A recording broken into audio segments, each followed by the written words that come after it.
Ladies and gentlemen, boys and girls, once again, the paradox is rolling. Chris, it's wartime tonight. Well, kind of like a half-ass war. One was Wednesday, one was Thursday. I don't know what the hell's going on anymore. There's basketball, there's hockey. Now we got Super Tuesdays and Absolute Fridays and Thunderdome Thursdays. What the fuck is going on, Chris? And we're recording on Monday. They don't fucking know that, man. We're running behind. This is part two. This is part two. We had a problem with part one. That's all right. We're back. We're in full effect. We got about 20 minutes into the first time, and technical difficulties. Technical difficulties. Joe turned into like pixelated. He looked like Wreck-It Ralph, and he just kept moving like on my screen. I was like, what are you doing? All right, so we're back. We're bringing it straight hot fire tonight, and we are opening up with, I think, the better show. I don't know. I was kind of happy with NXT. I don't know, some big announcements. I liked it. I thought it was a better episode than what they've recently had. I thought it was the worst one. Jesus, tough crowd, people, tough crowd. All right, so we're going to open up with AEW, and we open up with the gauntlet match. This is the Bucks versus the Nightmare, whatever, collective, family, whatever they want, natural nightmares, I don't care. And then the winner gets to move on to best friends, and then the winner of that moves on to the FTR. So first things first, what we get is Jericho coming out. And let me tell you something. That crowd made the biggest difference tonight or that night. Tonight. We're live. Tonight. And, so that was so cool to have a crowd back and have Jericho's music being sung. And just that whole crowd gets so into it. And the wrestlers get into it. It was such a great scene to have them back. Yeah, he soaked it in. Like he just stood there. And it was like he went face. He went total good guy for like 45 seconds. He just stood there and just like, I wanted him to do the whole drink it in, man. Like, yeah. That was a stupid idea from Stupid Creative, and it's dead and it's never coming back. All right, so we open up with the Bucks versus the Nightmare Collective. Or what the fuck? What are they again? The Natural Nightmares. Samsonite. Way off. Swanson, Samsonite. Oh, it's way off. There was a spot here where where QT is holding Matt Jackson, I believe it was, and old Red Dick Dust goes up to the second rope, and he does like his whole like.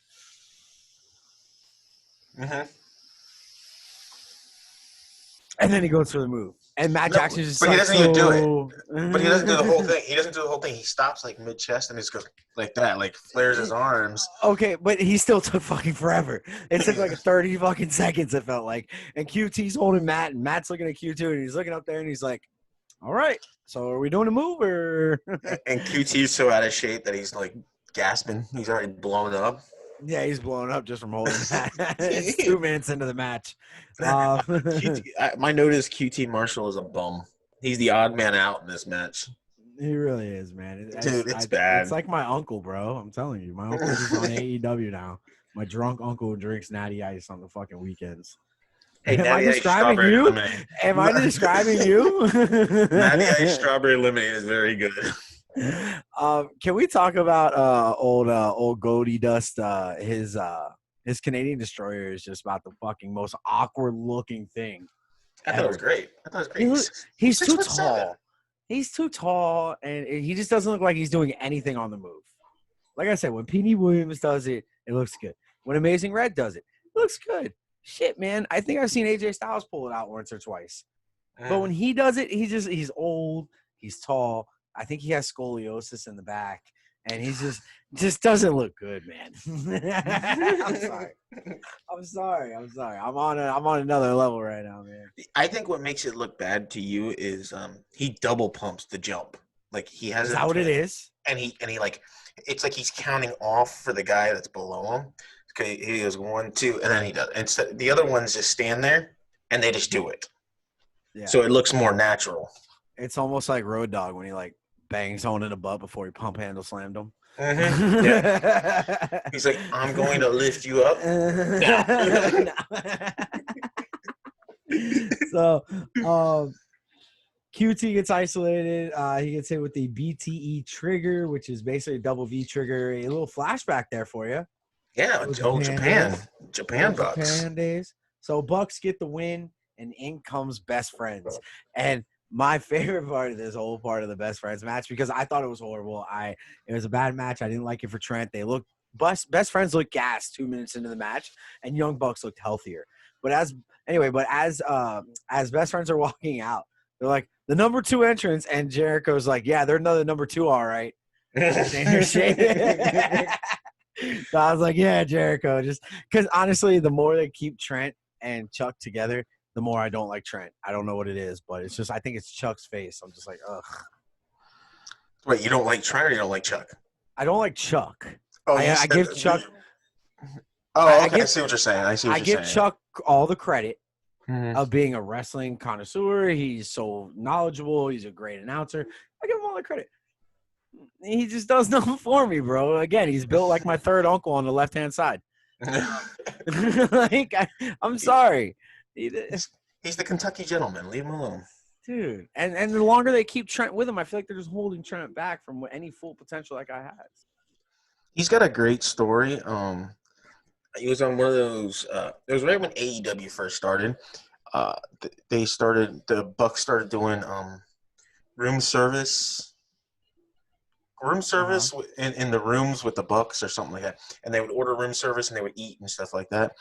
And Chuck Taylor said back in 2006 when he was wrestling, 2004, 2006, him and his girlfriend at the time was they were driving from Kentucky to Georgia and back. And when they were driving back, he made a comment. He goes to her, he goes, you know, I'm a big wrestling star now. If I get noticed, you got to give me a blowy on the way home. And she goes, yeah, okay, no one's going to notice you. So they stopped in some, like, Applebee's in, like, North Carolina. And they're eating this and the other. And they come walking out. And this guy comes up to him and goes, hey, are you Chuck Taylor? And he goes, yeah. He goes, bro, I watched you wrestle like 4 months ago, and I thought you were the best ever. She looked at him and he goes, did you pay him to say that? And he goes, no. I don't even know that guy. And they got in the car, and he goes, so you going to own up to your bet? And the Bucks did. They asked him, like, oh, did she do it? And he goes, oh, yeah. Before we left I totally got that. I totally got all that. So here's my issue is Nick starts the second match after he already started the first match. Why isn't Matt jumping in there? That makes a little more sense to me. You know, give Nick that little rest there. And like I said, both teams look equally exhausted 3 minutes into this match. I thought both teams were in there for 30 fucking minutes going at it. Best Friends look completely gassed. Yeah. I understand that we saw how the storyline played out eventually, but you would think that the Best Friends would have went in there and just kind of ran table on them. Right. I mean, early in the match, you had Chuck Taylor. Chuck Taylor hurt his knee, and he sold the knee for pretty much the good part of that match. But I think, like I told you on the first time we were trying to tape this, I think it was just very hot in. Yeah, you were saying that. Because, I mean, as soon as they came out, they were covered in sweat and they were gassed, you know. And that's the Young Bucks, too. In the first match, they were the same way. And you never see that from them. No. So. Did you get Jericho's reference saying he has the pencil? No. Did you hear him say that? He goes, I got the pencil, if you know what I mean, Schiavone. Yeah. I don't get that reference. What was it? What's it about? Pencil's the booker. Oh, okay. So basically saying he's booking right now. Got you. Okay. So, okay. I mean, is Jericho booking for AEW? I mean, is that just a shot at the mimosa match, or what are we? Jericho, what are you doing right now? I know you're watching because Cody's laid up in the hospital, and Cody's like, Chris, I need you to watch this show. It's called Wrestling Paradox Podcast. They got the greatest ideas. Take their notes, Chris, and run with them. See, did I do it good enough? No, you forgot the hickey on your neck. Jesus. Chris. I need you to help me out, Chris. You forgot the big hickey on your neck, though. Oh man, but no, yeah, dude. He said he has a pencil now, so that's pretty interesting. I don't know where that's gonna go. If he is the booker, I mean, we might see some good shit here. Did you catch the German suplex on Trent on the apron? Oh my gosh, dude, he did that shit hard. Golly, that's the hardest part of the ring. Yeah. And Trent has neck problems. Like he's got a broken neck, or he had a broken neck and it's been infused. That's the reason why he got cut from OVW and WWE, because he had neck problems. It wouldn't surprise me if they try to offer him a contract now. The kid's good. Did you see that video I sent you the other day on the Silent Library? Yeah. And Trent was on it. Yeah. Dude, what a flashback, man. Golly. What a flashback. Oh, Dolph Ziggler over there. Jeez Louise. So Young Bucks are going for the Meltzer driver, and out of nowhere comes Hangman. But Hangman's not there to help the Bucks. No. Hangman grabs a hold of Matt's leg, and so they can't hit the Meltzer driver. Trent with the roll-up on Nick. 1, 2, 3. Bucks are out, and Hangman is drunker than my auntie on Christmas. So she's on her 4th husband. Leave her alone. What's the definition of insanity? I don't know. What am I supposed to say to that? Doing the same thing over and over again, trying to get a different outcome. Yeah, you're right. You're right. So then out comes FTR, and obviously you've talked about this. The FTR jackets are phenomenal. Dax's, where it's just a D and an X, great. Cash is inside of like $1 bill, and Tully's just Tully. I just want to sleep in it. It looks so comfy. It's a varsity jacket. It's exact. I think I still got my MacArthur Mustangs one up there. So FTR jumps on the best friends before the bell even hits. And there was a spot where Knox, Cash ran into Dax, or Dax ran into Cash. Cash goes to the floor. Then Chuck goes for the roll up on whatever one it was, Dax or whatever. And then Knox is like, no, he's not the legal man. And then Knox gets down and counts 1. And it's what? What? You just yelled he's not the illegal man. And then you're going down anyway to give the 1 count to try to get him up. Yeah, but like I told you the other night, though, knock some slack. He refed all 3 matches with no break in between. You did say that. You did say that. Cut him some slack. So Dax with the win, he makes Chucky tap out with a reverse figure 4, I guess it is. Yep. Is that what that was? Like a reverse figure 4? Yeah. Yeah, look good. So FTR with the win. I'm sure we're gonna get a little bit of Young Bucks and Hangman action later on in the show. What were your thoughts? I like how it played out. I don't know how speechless. I don't know how I feel about the turn on TV though. That's the one thing I don't like, is I don't like the turn on TV. Where would you want the turn? I mean, All Out would have been good. Yeah, but you have to set it up. I think they've been setting it up for long enough. But now so let's get the All Out. Okay, let's play your little game really quick. Because now they booked themselves into a corner, because now you have Hangman and Omega versus FTR. Now the Bucks are gonna come down, they're gonna interfere, this, that, and the other, blah blah blah. FTR is gonna jump the Bucks, this, that, and the other. The only way it's gonna go is Hangman gonna walk out? Well, there were some things on Reddit that I saw earlier that we're gonna bring up in a little bit. I don't believe that. I don't believe that. It seemed interesting enough. It's on Reddit for a reason. It seemed interesting enough for a reason. It's like an opinion. It's like an asshole. Everyone has one. What? Opinions are like assholes. Everybody has one. Can you get the fucking saying right? We're a professional show. Well, no, Reddit's all opinions. It's not factual. So it might be. No. So Darby Allin with a promo on Ricky Starks, and Darby jumps off a bridge. Cool. Yeah. Did I cover that? Yeah, but they also didn't have as many promos as the other show. So True. So next we get Lance Archer versus a jobber. Archer dominates the entire match. Sean Maluta. Thank you very much. Okay. Sean Maluta. For a squash match, it kind of went really long. Yeah. So, I think they put all their eggs in the basket in the gauntlet match. That's why. All right, man. Hey, so we had a Jake the Snake promo tonight. Hey, man, there's a $200 shirt. All right, so Jake the Snake promo, and then out comes Cage, Starks, and Taz. You have to call them the Flintstones in the Jake Snake Roberts voice. Look at these Flintstones, man. I don't know what he said. I didn't hear. You got Barney, you got Wilma, and you got Fred. Where's Bam Bam? All right, so. Got that Colombian Bam Bam.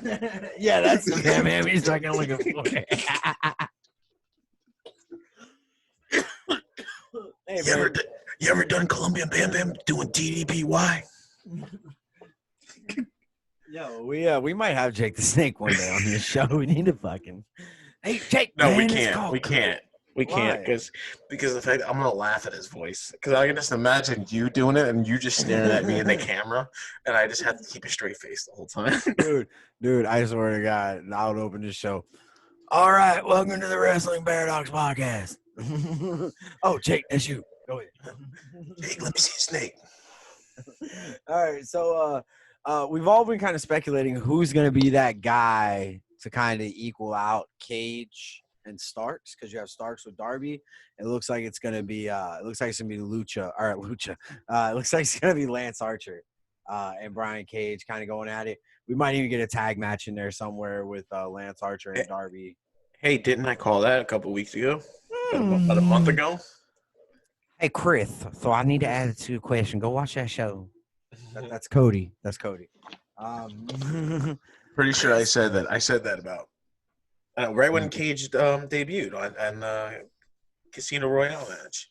I said it. I said, man, that'd be great to see him against either Luchasaurus or Lance Archer. That's it. And now we are getting it. And how small does Brian Cage look compared to Lance Archer? Dude, have you – all right, so have you gone back? Because there was the big match that popped up that everybody was like, oh, you all remember this? And it was Lance Archer, a.k.a. Vance – was it Vance Archer in WWE? Versus Goldust. And the difference – I think he grew because the difference of Lance Archer then – the difference between Vance and Lance is like a foot and maybe like 60 pounds. It's crazy.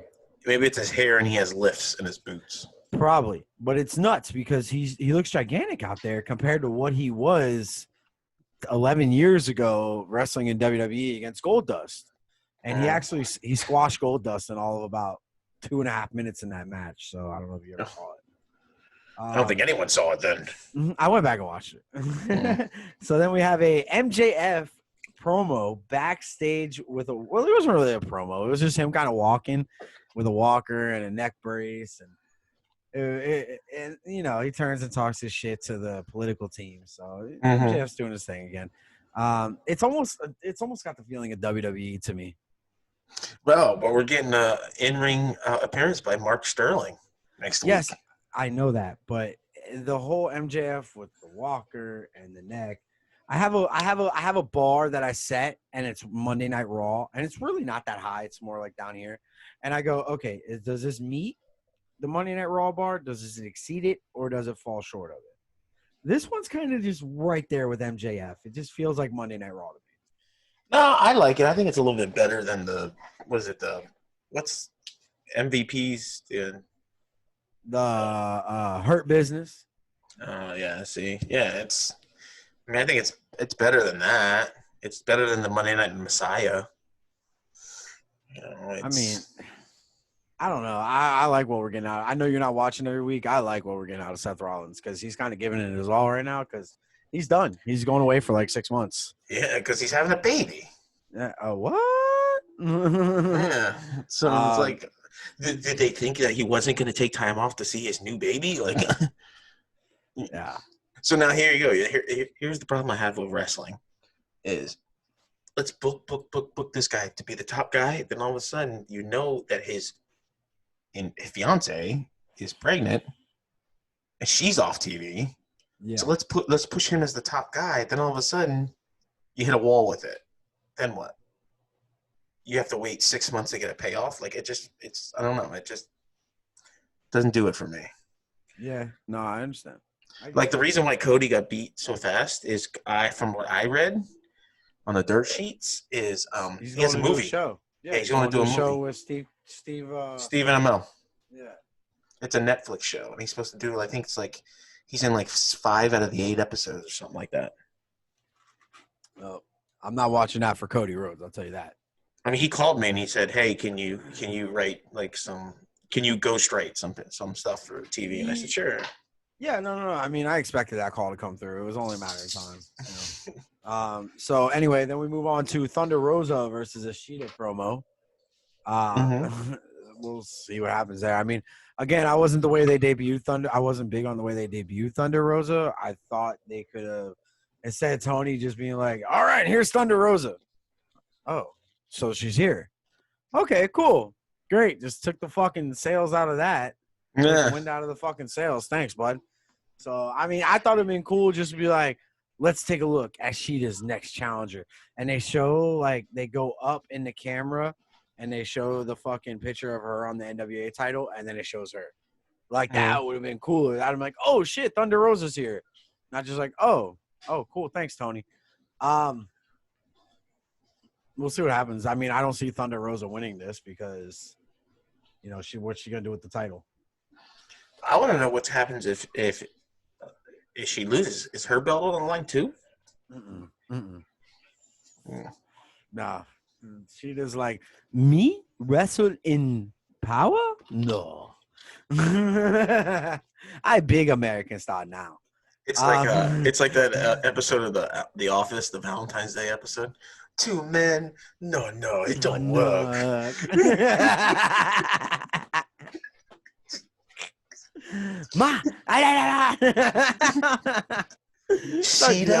Sheeta wrestling power? No, that no work. And I am all for the Asian community. I love Jeremy Lin when he played basketball. Yeah. All right, I so have an Asian friend. His name's Jeremy. that guy too. So out comes MJF and the entourage of people that he has with him. And while he's walking to the ring, I want you to remember this is his 6th consecutive week as the number 1 contender. Mm-hmm. Okay, that was on the little bar. 6 consecutive week. Hey, did you notice what I said, what I brought to your attention about a month and a half ago, where the champions are gold and the challengers are white on their banners? Yeah. So I think that's a good touch. I think that's a really good touch. Little touch, just little things like that. You know, people notice. We noticed, Cody. We didn't make it up. We didn't bring it to your attention, but we noticed it, and we appreciate it. That was probably Tony Khan. You know what? I was just thinking as I was saying, I bet Tony was the fucking one behind that. So anyway, MJF cuts a promo about 8 minutes long, and everything that he said was great. I totally forgot he had the neck brace on. Totally forgot he had a walker thing going. The way he just talked and talked and talked. And then he brings up, and then he brings up your hot little wife. And you know, they're talking about Renee Young, which is kind of interesting because now she doesn't have a contract anymore. But I've been reading that she's looking at the XFL. Yeah, it's a Fox show. I think she's gonna be like doing the pregame show, kind of like a pregame. I think Sunday. she's gonna be that head person for the XFL, kind of like their Chris Berman or their Michael Cole, something like that. She's gonna be that person, just because of the connection with The Rock and everything. And you know, The Rock sees what he sees in her, and she's good at what she does. Right. So and then out comes Mox. Greatest spot of the night where he calls the lawyer a dickwad. Cracked up, man. Fucking kill me. How about MJF calling out all the wrestlers? Yeah. Zandig, and then he called out the oh man, what's the Japanese one that he said? Oh man, it's gonna fucking kill me. But he called out Zandig. Now here's the crazy thing though. Is MJF wrestled in CZW too? He wrestled against Zandig. like that's like maybe not like I know he's trying to portray like he's a true professional wrestler. Now, not to me. I've watched him wrestle in CZW. I've watched him wrestle John Zandig. I watched him wrestle Ethan Page in a dog collar match. Like, so he's into that hardcore brawling style. MJF is a gentleman, okay? A gentleman. Thank you. Yeah, he's a gentleman and a swallower. Hey, Wrestling Paradox Podcast. Make sure you guys like, follow, subscribe right here on YouTube. And make sure you guys follow us on Twitter at Paradox Podcast. For right here, for the Wednesday Night Wars inside the Wrestling Paradox. Oh, by the way, Chris, did you look at page 17? No, I didn't. I didn't. I don't think MJF looked at page 17 either. Because page 17 is a match for Mox versus the lawyer. Sterling. Sterling, the lawyer. Next week on what are they? Wednesday night back now? Are they back? Yeah, it's back to Wednesday night. Yep. All right, for this week they're on Wednesday night. AEW Dynamite. But the other show's on Tuesday. What the fuck is going on, man? Did you book this shit? I did not book it. All right. So, Chris, I'm going to let you take over on this next match because I am not happy whatsoever. I thought it was an okay match. It was Lucha Bros, Butcher and the Blade versus Sonny Kiss, Janela, Griff Garrison, and Brian Pillman. I thought it was a pretty good match. Just too much going on in between the commercial breaks. My comment is, man, how good does Brian Pillman Jr. look? Oh, Butcher, for the 2 minutes of offense that we got him? Right. But it's still I honestly think the reason why he's not in has major offense like spots in AEW is because of the contract with MLW. Oh, and because he's taking the pin. Mm-hmm. He's taking the pin. Not Griff Garrison. Nobody gives a fuck about Griff Garrison. I like Griff Garrison, but nobody gives a fuck about Griff Garrison. Let him take the pin. Why are you pinning Brian Pillman Jr.? I am so this shit is so goddamn stupid. That kid is your high flyer of dark. He's the king of dark, of AEW dark. He doesn't win every match. But let me tell you something. He's one of the most popular people on that fucking roster right now. And he's not even really on the roster. Yeah. Like, what the fuck? Are you kidding me? And then he takes the pin.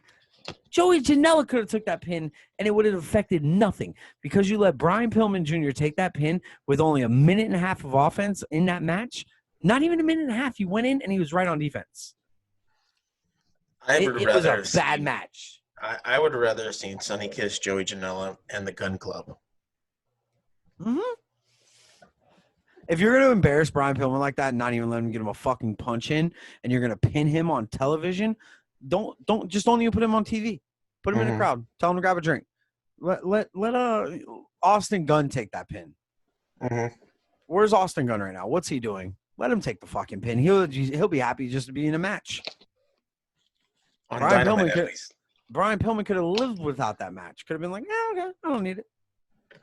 Yeah. I'm sorry. It's true. You see what Brian Pillman does every week. All right, I'm done. I'm ranting and raving. I'm pissed. I did not like that match. Joey Janela in the match just pissed me off. God damn it. And then he pulls Brandy, who's fucking pretty hot. Pulls her. Like, what do you see in that fucking dude? I know I'm not walking around with a six-pack, and I never expect you ever look twice at me.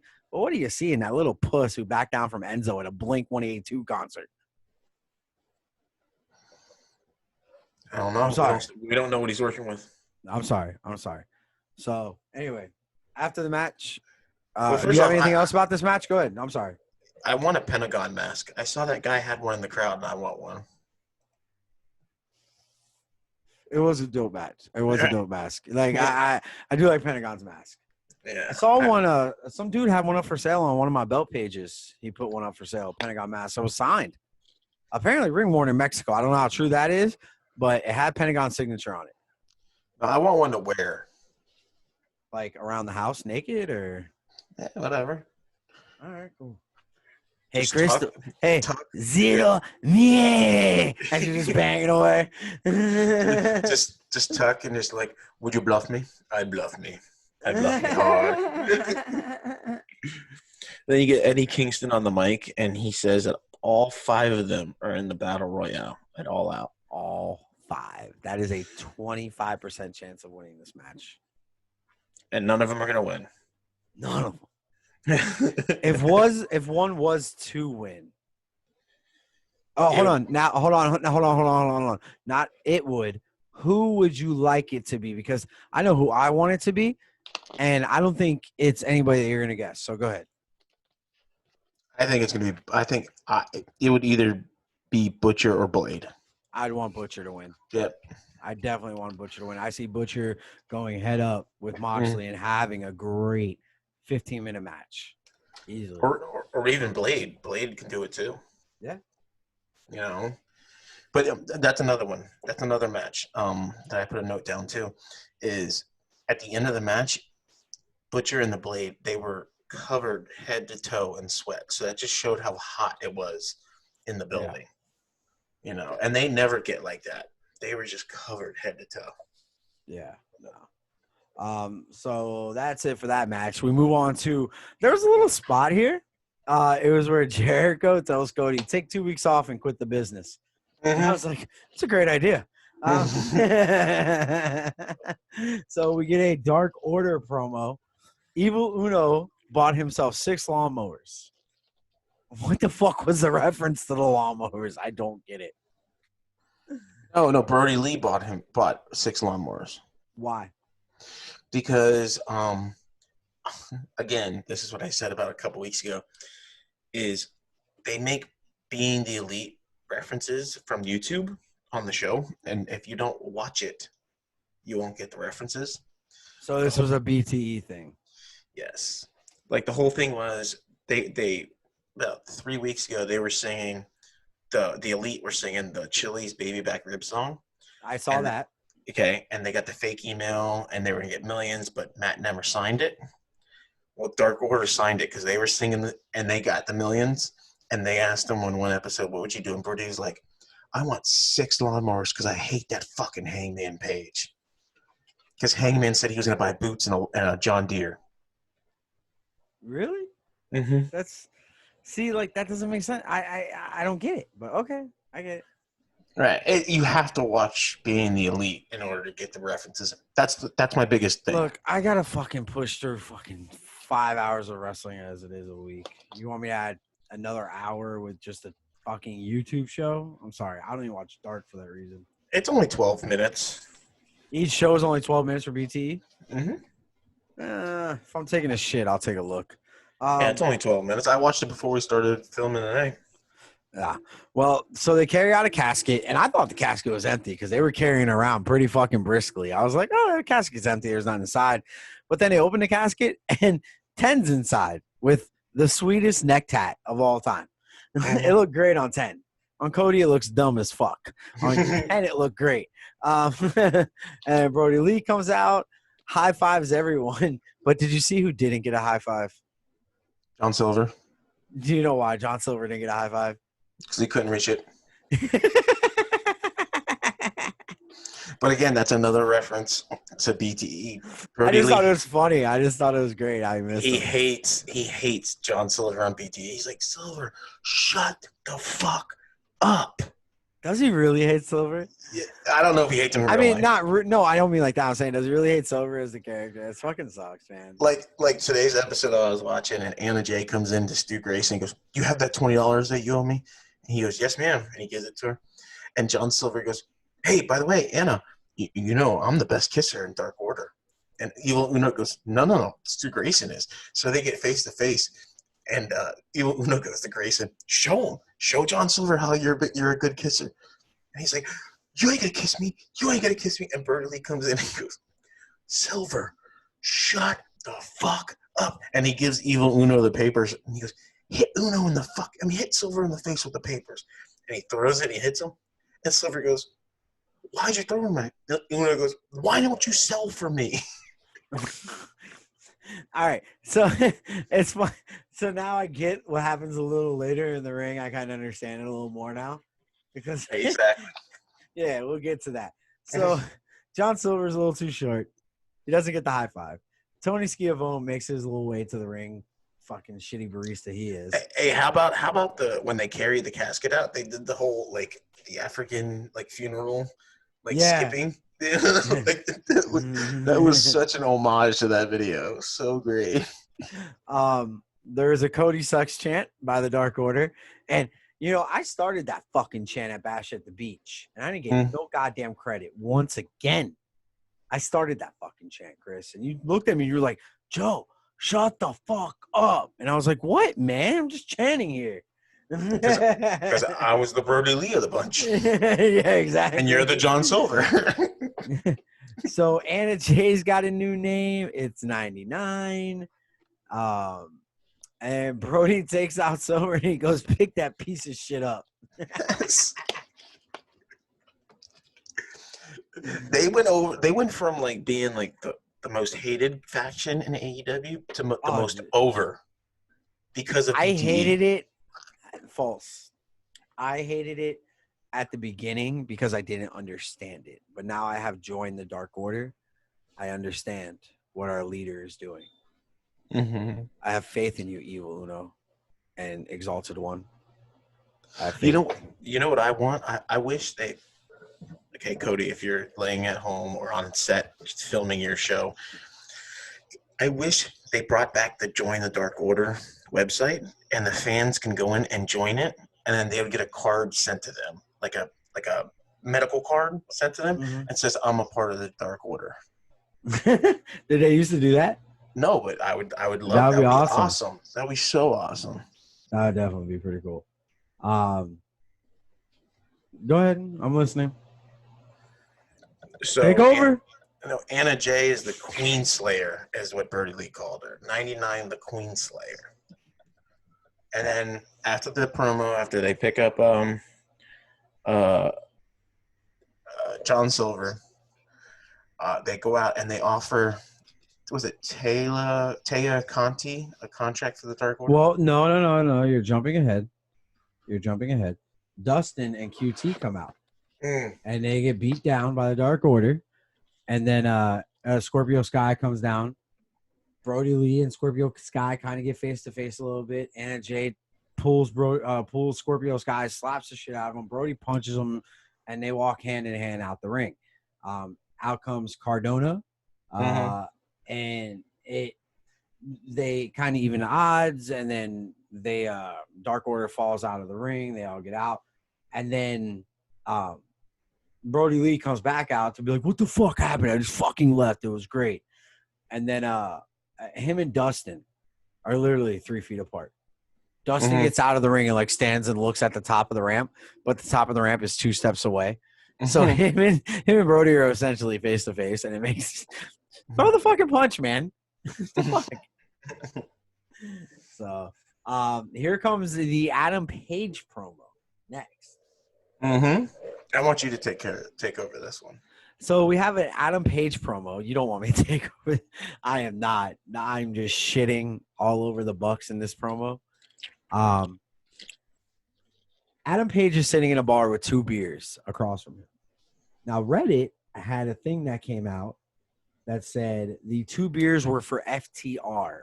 And that's why Page looked so upset, because FTR stood him up and basically used him to kind of stop the Bucks, and now they're done with Page. They don't care anymore, which kind of falls away from the Full Horseman thing. So it's a little interesting. We'll see where that goes. But anyway, the Bucks come in, and they are fucking crying worse than my goddamn 2-year-old. All we wanted was a friend, and we just wanted friends. And I'm so upset that you're not my friend, and we thought you were friends with us, and we loved you, and you were our friend. Shut the fuck up. Are you fucking kidding me? You are grown-ass men, bro. What are you crying about fucking friends for? So anyway, they throw the drink in Hangman's face. They walk out, and they slam the fucking door after kicking him out of Elite. Then you have the broken glass there. And then, it's the whole look of, oh, Adam Page is broken, and maybe he might join Matt Hardy. You ever think, what the fuck? He's broken now, apparently. He's a drunk. No. He's an alcoholic. So I don't fucking know. I'm sorry. All I heard was the Young Bucks crying. That's all I fucking heard this whole promo. I think Did you like the promo by the Young Bucks? it was forced. You can see it was forced. I think. No, I sent the joke to you today, but I think they're doing a double swerve because everyone's on the coattails of the Four Horsemen, and everything like that. I think they're going to set up a trio with Adam Page. Yeah, I mean that's kind of where I wanted to go with it. Adam Page and FTR and like a trio thing. No, I don't think Oh, so. you mean like a trio with Young Bucks, FTR, and Page and Omega? Nope. I What are you think talking about? I think they're going to set Page up for his own trio, like his own like little faction. Mm. And I think they're going to bring back like kind of like the decade where they had in ROH. It was him, BJ Whitmer, Jimmy Jacobs, and Roddy Strong. I think they're going to try to set like a broken faction like that. Bring in James Storm. Yeah, James Storm and Adam Page right there. Boom, the Cowboys, and then you bring in somebody else. I don't know, Steve Mondo McMichael. I don't give a fuck. I don't. I mean, all right, I like your idea, but I don't know who you would bring in for that third. And I wouldn't mind seeing Brody King, but Yeah, sure. Yeah, okay, I like that. Brody King, James Storm, and Adam Page. Or you guys go sign Jackson. He just got released by WWE. Well, Jackson. Gunner, yeah. Oh, Gunner, yeah. Gunner, Page, and Storm. Wow. Yeah. And then let Bobby Roode get released, and you bring Bobby Roode into that trio. Or wow. Or you buy Brian Pillman Jr. out of his contract with MLW, and you have Adam Page, James Storm, Brian Pillman Jr. Ooh, I like that. I like that a lot. All right, so next we move into Big Swole versus Penelope Ford, Britt Baker, and Reba Rebel. Don't understand this match. Complete botch match. Ford dropped Swole right out of the gate, and Jericho said she was scared of the bell. Like, okay, and then even JR was like, she was scared of the bell. The fuck you say? Like, she's scared of the bell. No, she fucking dropped her. So it was just botch after botch. And of all people, Ford takes the pin. Why? I know. I don't get why Ford took the pin. Why not have Reba take the fucking pin? She affects nobody. Or like when they had their match before, have Britt Baker get interfere with a ref's turn, hit her with a crutch, hit her with something, make her go down, and then have Penelope Ford do a moonsault or something, have them go over to where Swole at the pay-per-view can get the redemption, retribution, whatever you want to call it. Redemption match, whatever you want. Yeah, like for real. So I don't get it. So anyway, then we move on to what you were talking about earlier. Dark Order invites Tay Conti they invite her into the Dark Order. Because Tay Conti and Anna Jay were partners in the women's tournament. So it looks like she accepted. I don't know. She gave Anna Jay a hug and was kind of like looking at everything. So yeah, it looked good. I think it was her OnlyFans contract. I don't know if it was her Dark Order. Does she have OnlyFans? Because I'd pay. I think Anna Jay was like, "Oh, do you want to come join my OnlyFans?" Like, here you go. Nah, that's what it was. Yeah, 100%. I'll split it with you 70-30. So Sammy Guevara versus Matt Hardy in a tables match. Yeah. What were your thoughts on this match? I said Hardy comes out in old school Matt Hardy gear. Very physical match. Sammy got busted open hard way somehow. Matt Hardy did a twist of fate with Sammy G head stuck in the chair. Sammy G superplexes Hardy through a table with the chair set up under it.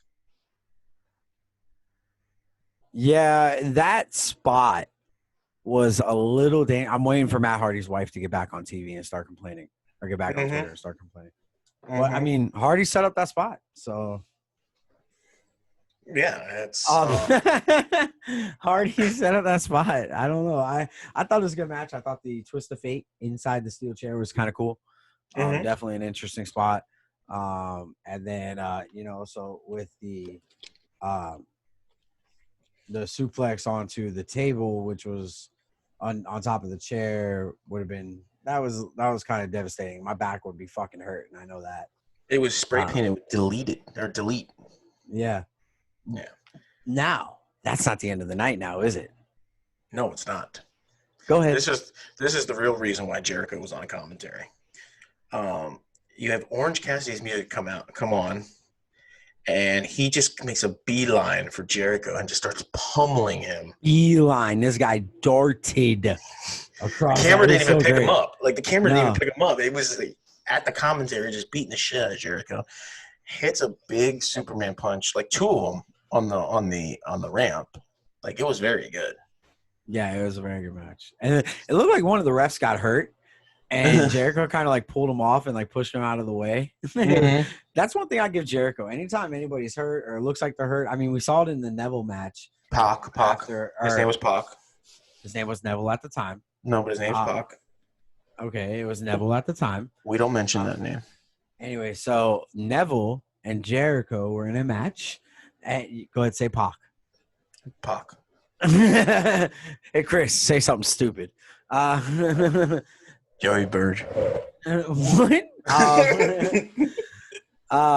No, I did not burp. So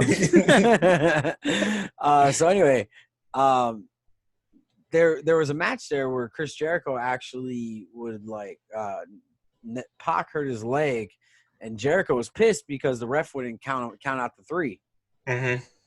And he grabbed, I think it was Little Nate, and he grabbed him by the fucking. He's like, "He's hurt, you idiot!" He's like, "Call the match." And he wouldn't call the match, and Jericho was just like, "Fuck it." I think Jericho ended up getting DQ'd for that match or something. No, he rolled Pac on top of him, so Pac can get the win. Is that what it was? Yep. Yeah. So Jericho always stands up for people who are hurt or are hurt in matches. So I give Jericho that credit. He's been always very good at that. So are you coming around on Orange Cassidy now? If he stops wearing fucking denim. You want to open up NXT? Because I'm not happy. You want to hear my first note from NXT? Did they use the same setup as TakeOver 30? Because it was the X's. I'm like, did they film it the same day? No, they couldn't have because of carrying. But yeah, no, yes, you are correct. Wade Barrett on commentary. Karrion Kross starts the show. Kross drops the belt due to his injured shoulder. Oh, we just get further and further away from God when it comes to this show. Like, seriously, like, why did Keith Lee win both belts if all they were going to do was move him up to Raw once he dropped them? Was Keith Lee just a placeholder? Did Adam Cole have a problem with dropping him across? No, I think now after watching this past show, I think the reason why they had to get the belt off of Cole, and I think they're going to put it back on Cole, is for the Pat McAfee match. That makes sense. You're not going to have your champ go against a non-wrestler and not look like dog shit, but like have the match be good and have equal, Yeah. So yeah, it was interesting. I'm not happy about it. But Karrion Kross gave a hell of a fucking promo. Oh, hell of a promo. He's definitely coming back. He's definitely going to be champ once again in this fucking promotion. He will be the NXT champion in the future.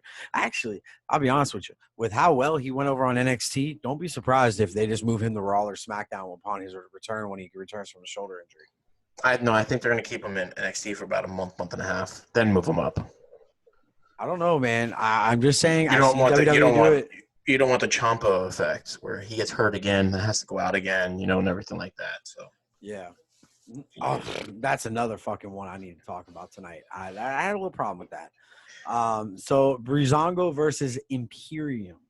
Oh, by the way, that was promo number 1. Shut up. Breezango versus Imperium. Breezango they came out hot. They're attacking early.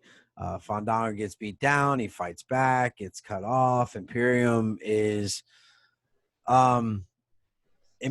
really showing their tag team style, and unfortunately, we don't see them enough, and that's what kind of sucks. So it's until we can see them full time, they don't need to be the champions of the tag team division. I mean, I thought it was a very good title match. I loved how I thought it was a great title match. Imperium targeted Fandango's shoulder for the first part of the match. I don't like how it ended. I don't like how it was a super kick, ducking a clothesline, super kick, and then it sets up for a double leg drop from the top rope. Yeah, that double leg drop looks so weak. Did you notice the glitch? Did you notice the cut in the match? No. Eichner was going to tag himself in with Ibar backed into the corner. And when Eichner went to go tag in, you saw the camera like, and then the spot they did right after was kind of a weird spot. So I think they fucked it up the first time and they had to go back and shoot it again. I'm pretty sure that's what happened. Because the spot was like a weird like tag spot where it almost looked like a whirling dervish kind of thing. And you could tell Fandango wasn't comfortable with it too much. And so I guess they had to go back and shoot that once or twice. But yeah, you could see like the glitch in the show. So I was like, oh, okay. So we're still not live. This is great. Can you imagine? Can you imagine? I mean, not can you imagine, but could this be the reason why NXT isn't in front of a crowd yet? I think WWE is enjoying cinematic versions too much. Yep. I feel like they have too much fun with that. Yeah, I agree, 100%. And they're never going to get away from it until McMahon's gone. I think they want it too perfect, but it's never going to be perfect because you have retards like us that catch it. Exactly. We're the assholes here. And Miami's fucking killing us right now. 109, 101. God damn it. All right. So, all right. Where were we again? I'm so sorry. First night of the playoffs here.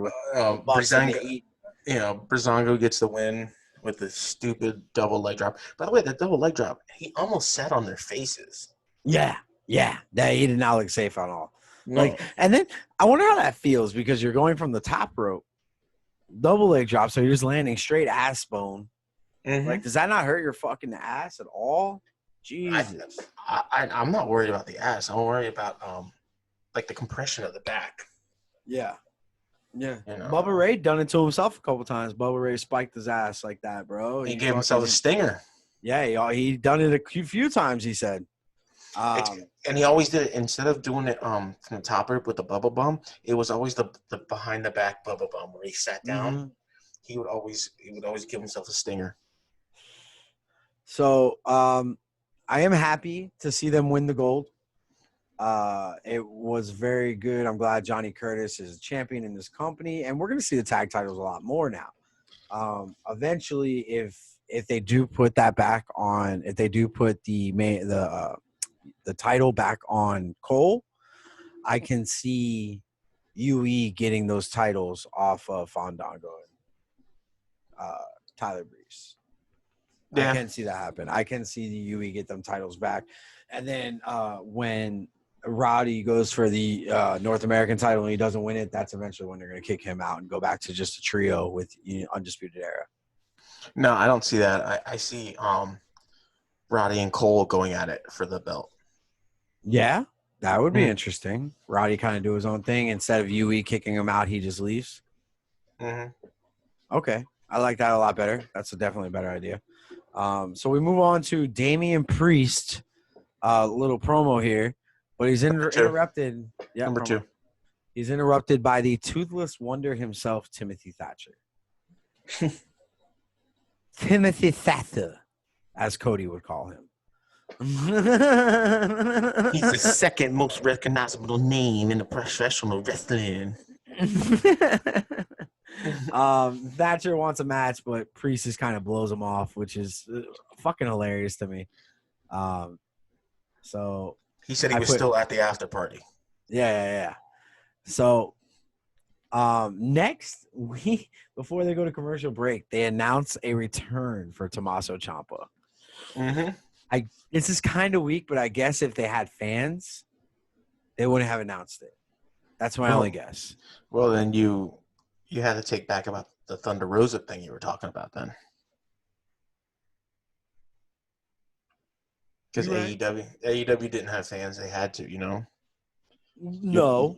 Wait, did they? Yeah, you're right. Yeah, that was the first week to have fans was this week. Mm-hmm. It sucks. It really sucks that they just are like, yeah, that you have to admit, Ciampa's back. That you have to admit that I'm right. No, that Tommaso Ciampa's back. Like, all right, cool. Like, damn, I wanted something more for Ciampa to return. But he looked great. I don't like that he's back in his old ring gear. I wish he would stay in the camos. I think he looked a lot better like that. I don't like that mask that he wears with that big beard. He looks like a goat. Yeah, it looks weird. But he's fighting Jake Atlas. And this is a complete squash match. Ciampa wins, and Ciampa kills Atlas. That was my notes. Yep. I love Ciampa's aggression. He attacks Atlas after the match. Yeah, destroys. Not attacks, kills. Yeah. And then we move on to promo number 3. Candice LeRae saying Knox just doesn't get her no more.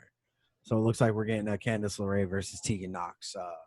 For whatever reason, those two are going at it. I don't get whatever's behind it. There was no seed planning for it. It was just like, oh, we don't like each other now. Yeah. So, promo number 4.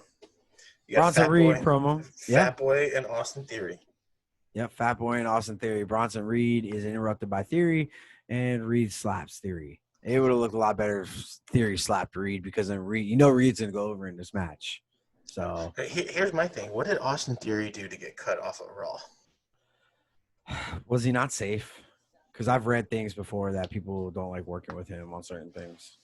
Yeah, I don't know. I mean, because he was getting major push on Raw, and then all of a sudden, he was at WrestleMania. Yeah, all of a sudden it's just, all right, you're on NXT now. Yeah, I don't know. So next match you have Mia Yim and Shotzi Blackheart. Talk to me. What do you think about this match? Corona. That's what I think of that fucking match. About what I just sneezed over here. Shotzi Blackheart's trash. She runs over Rob Stone, and now these two are friends, but having a match. Well, it was supposed to be Mia Yim versus Mercedes Martinez, right? Or Leah, one of the two. I don't know which one. Yeah. But then you bury Mia Yim to Shotzi. I guess Shotzi. That's what I said. That's what I said. That's my note. I said Shotzi Blackheart ran over Robert Stone again with a tank. In big bold letters, I put again. Why do you book Yim to lose? 2 months ago, she was in a heated storyline with LeRae. Now she's losing to Blackheart. Yeah. Makes no sense to me. None. I don't fucking get it, man. Like I said, I guess I only really liked like 3 things on this fucking show. I liked it, but I guess there's just a couple things. So now we go to promo number 5. Yep. Dakota Kai and Raquel Gonzalez.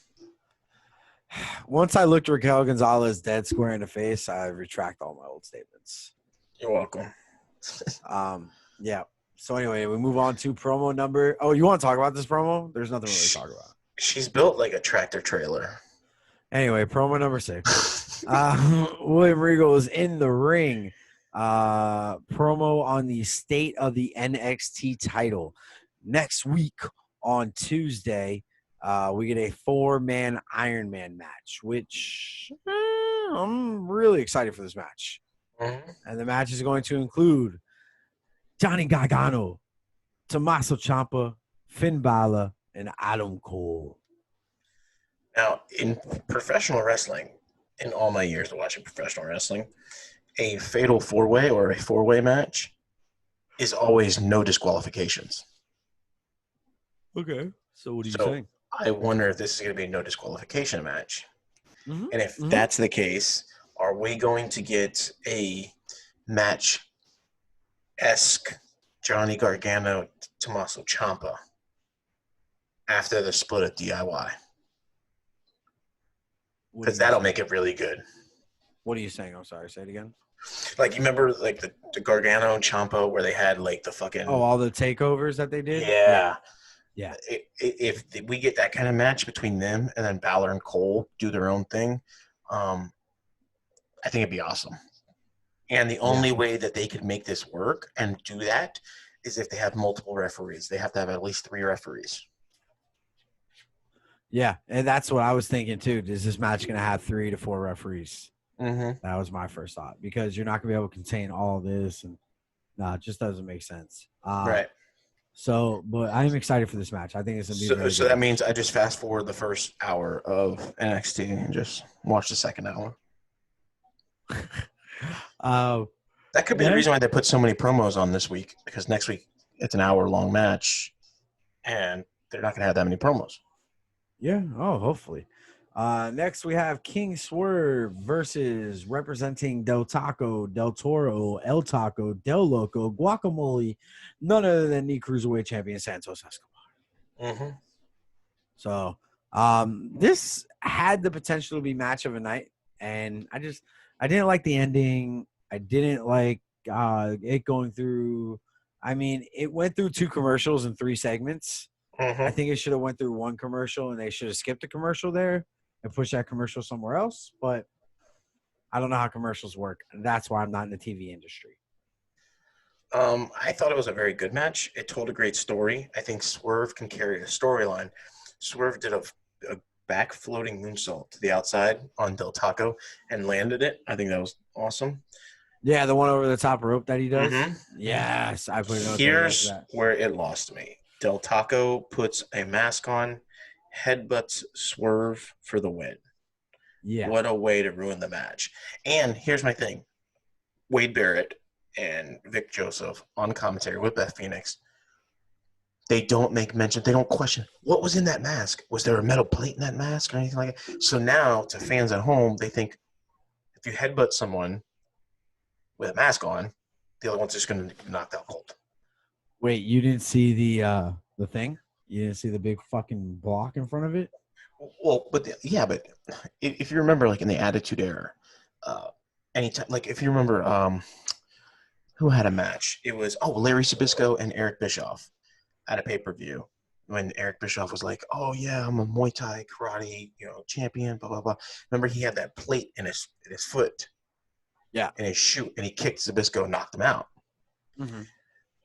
Well, the commentators, Tony Schiavone, Bobby Heenan, they all made mention of, he's got a plate in his shoe, but this is where they don't make a mention of it.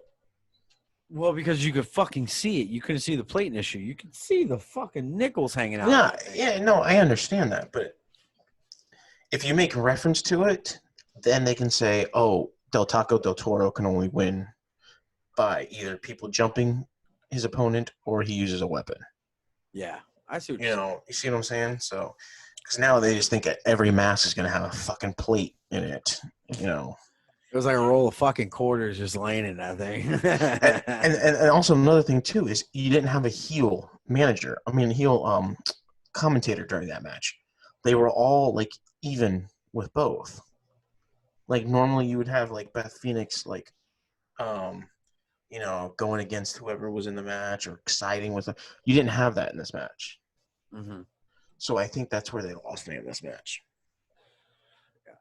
Yeah. So we move on to a Gargano promo followed by a Finn promo. That's 7. Yep. Oh, and apparently I'm trolling at home on the internet. That's what Finn says. Finn said, "Hey, Joey, stop trolling at home." That sounds like Drew McIntyre. But yeah, apparently Joey's trolling at home on the internet, according to Finn Balor. So then we have a Kyle O'Reilly versus Drake Maverick. I actually was very excited for this match. I like both of these guys a lot. Let me tell you my notes on this. It said, not a good match. I do not like this booking at all. If Drake Maverick is a gets a match versus UE. Why can't Killian Dane get one? Right after I got done typing it, I wrote, right after I type it, Killian Dane comes out to save Drake Maverick from getting jumped by UE. But Drake, really yeah, doesn't say Drake, Drake Maverick. Drake thanks Dane. Dane clotheslines. So that just shows I was typing as I was watching, and that happened. So we move into Rhea Ripley promo, Number 8. followed by a Cole promo. Number 9. Cole says it only makes sense that he's going to be the champ because he's the longest running champ, and he was considered the Iron Man of NXT. So we move into our main event that did kind of nothing for me a little bit. I was just kind of bored with this match. It was a very mundane women's tag match. Too many storylines for a tag match. You had too many there was pieces a of the lot puzzle going on. Yeah, there's too many pieces of the puzzle going on. But Ripley in her promo even said she was like, I didn't come down and save Shirai. I came down to let Kai Gonzalez know that she's my next. So yeah. But if that's the case, then don't have them do that if you have Mercedes Martinez. What she should have said, what they should have told her to say was, oh, they're just a stepping stone to who I want. Yeah. You know. But now you have sorry, excuse me. It's late over here on the East Coast. Rhea Ripley's in a storyline with Gonzalez, and that's money. I really want to see that match. Gonzalez versus Rhea Ripley. I think it'd be a good match. And then you have a storyline with Mercedes Martinez and Rhea Ripley, and then you have a storyline now that you're trying to build Ripley and Io Shirai. Right. So now you have kind of like a Will Austin effect with Rhea Ripley, where she's working, or with Cha-Cha, where she's working different, like, feuds. She's working 3 different feuds right now, which is wild. Yeah, I think I think you're gonna get another 4-way. Yeah, that's yeah. Oh, with Raquel Gonzalez in that. Yeah, I think you're gonna get Shirai, Rhea Ripley, Raquel Gonzalez, and Mercedes Martinez. Kind of like because I think they missed the boat on the Great American Bash. Yeah, they did with that 4-way, and But here's my thing: is Gonzalez slams Rhea Ripley and pins her for the win. Why do you have Gonzalez? That's the only way I could think. The reason why they had Gonzalez win is they're setting up for a 4-way match. Well, we'll see in a couple weeks, shall we? Yeah, I guess. Oh.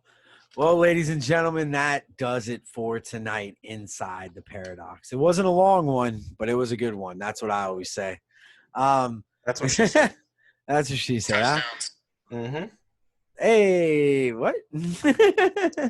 Oh, by the way, I just got a dirt sheet update. It says John Jones tells Brock Lesnar, "I'll beat your ass."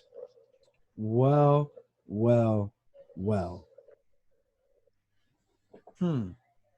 Interesting.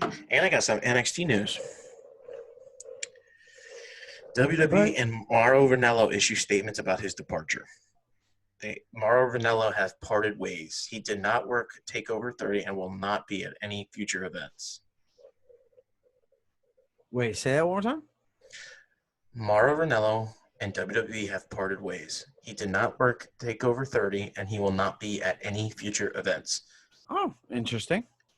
The bipolar rock and roller deleted his Twitter account in November of last year. He thanked WWE for the opportunity to realize his childhood dream. His time with the company is now over. Oh. He'll go to boxing. Now he says, now I want to direct my focus and devote my time to my other projects and to my mental health, charitable activities, and the well-being of my mother and myself. Oh, we'll see him in boxing in 6 months. All right, ladies and gentlemen, that is it. Chris, you got anything else on the dirt sheet tonight? Just John Jones tells Brock Lesnar, "I'll beat your ass." That's it. Don't forget, tomorrow night we have Bo Tavian. The blue chipper. Bo Chipper. Bo Tavian is stepping into the Paradox. Stepping into the Paradox tomorrow night. Make sure you guys tune in for another interview right here inside the Paradox. Chris, is that it? That's it. Should we tell him to swallow us one more time? Yeah. Swallow us.